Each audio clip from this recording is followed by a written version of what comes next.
আমরা যারা রাজনীতি খেয়াল করি তারা খেয়াল করেছে জামায়াত সহ আরও 7টা দল, মোট 8টা দল নানা দাবিতে মাঠে আছে। সংসদের নিম্নকক্ষেও পিআর, গণভোট নভেম্বরে হতে হবে।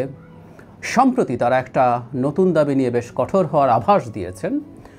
সেটা হচ্ছে সরকারের 3 জন উপদেষ্টার ব্যাপারে তাদের অভিযোগ তারা প্রধান উপদেষ্টাকে জানাবেন এবং তাদের অপসারণ চাইবেন।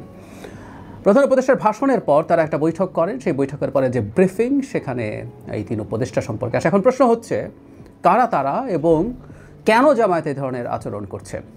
একটা কথা একটু বলে রাখা ভালো, জামায়াতে ইসলামী এর আগেও 3 জন উপদেষ্টার কথা প্রধান উপদেষ্টাকে জানিয়েছে বলে আমরা জানি, এবং সেটা একজন গুরুত্বপূর্ণ মানুষ, এই সরকারের একজন উপদেষ্টা জনাব ফাউজুল কবির খানের একটা স্টেটাস থেকে আমরা জানতে পেরেছি। সেখানে তিনি রীতিমতো ইমেজ দিয়ে দেখিয়েছেন বিএনপি 3 জন, জামায়াত 3 জন এবং এনসিপি 5 জনের কথা বলেছে। এবং সারপ্রাইজিংলি এনসিপির 5 জনের মধ্যে জামায়াতের 3 জনও আছে, সাথে আরও 2 জন। তো তখন জামায়াত যে 3 জনের কথা বলেছে বলে জনাব ফাউজুল কবির চৌধুরী আমাদের সামনে এনেছিলেন, সেটা হচ্ছে জনাব আসিফ নজরুল, জনাব সালেউদ্দিন আহমেদ এবং জনাব ওয়াহিদুদ্দিন মাহমুদ, এই 3 জনের কথা। কিন্তু মানবজমিনের এই রিপোর্টটা আপনারা যদি একটু দেখেন, আমি আপনাদেরকে পড়তে অনুরোধ করব।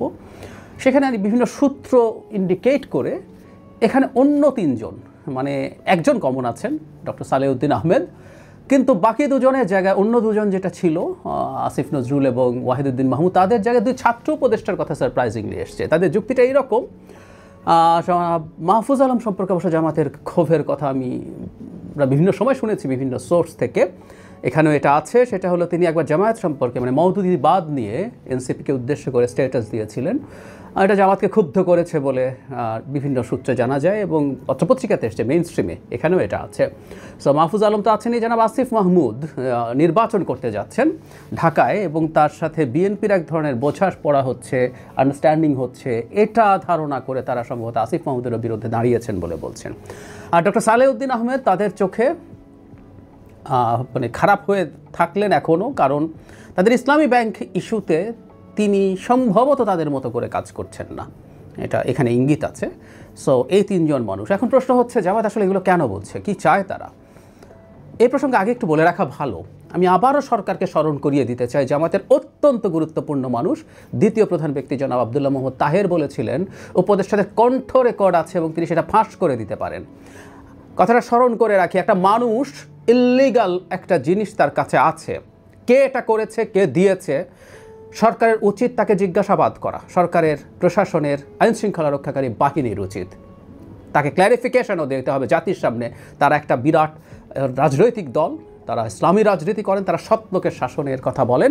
তাদেরকে জানাতে হবে কার কার রেকর্ড আছে বা কীভাবে তিনি সেটা পেয়েছেন, যেটা সবচেয়ে জরুরি। এটা কি বৈধভাবে করা হয়েছে নাকি এটা অবৈধভাবে করা হয়েছে?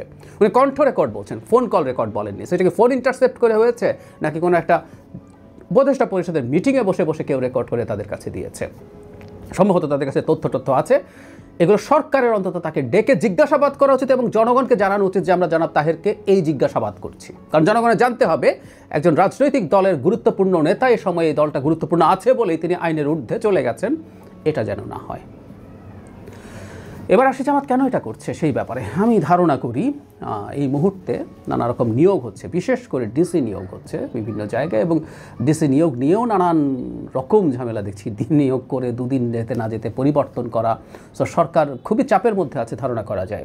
ডিসিরা রিটার্নিং অফিসার হবেন, ইউএনওরা অ্যাসিস্ট্যান্ট রিটার্নিং অফিসার হবেন। সো এসব পদায়ন সম্ভবত এখন গুরুত্বপূর্ণ হয়ে ওঠার কারণে সরকারের উপরে চাপ জারি রাখতে চাইছে জামাত। এই চাপ জারি রাখার মাধ্যমে তারা তাদের কিছু দাবি এর মধ্যে ঢুকিয়ে দিতে চায়। তারা তাদের পছন্দ মতো ডিসি নিয়োগ চাইতে পারে বা অন্য কোথাও নিয়োগ। জামাত তো বিভিন্ন জায়গায় তাদের নিয়োগ করছেন। সো এইসব কারণ হওয়ার সম্ভাবনা বেশি। আমি বলছি না যে তারা এটা অপসারণ করে ফেলতেই হবে এই ধরনের অবস্থানে যাবেন, কিন্তু এই ধরনের অনাস্থা তারা জানান দেবেন। আর একটা কথা একটু বলে রাখা দরকার, ডক্টর ইউনূস কি শিশু? মানে ওনারা তাদের বক্তব্যে বলছেন 3 উপদেষ্টা বা আরও কিছু উপদেষ্টা মিলে তাকে ভুল বোঝান এবং তাকে মিসগাইড করেন। যদি সেটা হয়ে থাকে, ডক্টর ইউনূস যদি এতটাই শিশুতোষ মানসিকতার এবং বুদ্ধির মানুষ হয়ে থাকে, তো ডক্টর ইউনূসের এখনই পদত্যাগ করা উচিত। যে আমাদের তার পদত্যাগ চাওয়া উচিত, যে মানুষটাকে 3 জন উপদেষ্টা মিলে উল্টোপাল্টা করিয়ে ফেলতে পারেন। এই জুলাই সনদ নিয়ে যে ভাষণ দিয়েছেন তিনি সেই প্রসঙ্গে বলছেন, যদিও আমি বলছি এটা জামাতের আসলে একেবারে ফালতু রেটরিক। জামাত মোটেও খারাপ অবস্থায় নেই, বরং এই ঘোষণায় বিএনপিকে খারাপ অবস্থায় নেওয়া হয়েছে। কিন্তু আমি প্রেডিক্ট করেছিলাম সেই ভিডিওতে ডক্টর ইউনূসের ভাষণের পর যে জামাত নানান রকম অসন্তোষ দেখাবে, অসন্তোষ খেলা করবে, ভান করবে। ঠিক এটা ভানের পার্ট। কিন্তু জামাতের কথা যদি সত্য হয় তাদের প্রধান উপদেষ্টার পদত্যাগ চাওয়া উচিত। 3 জন উপদেষ্টা মিলে তাকে যে কোনো কিছু মিসগাইড করে করিয়ে ফেলা যায়, দায় তো তার, উপদেষ্টাদের কোনো দায় না। তারা এরকম একজন প্রধান উপদেষ্টা যাকে ভুলিয়ে পালিয়ে শেখ হাসিনার সময় যেটা বলতো ভুল বুঝিয়ে নানান কিছু করা যায়, সে উপদেষ্টা কীভাবে একটা নির্বাচন করবে এই টার্মোয়েলের টাইমে? জামাতের বরং সেটাই চাওয়া উচিত।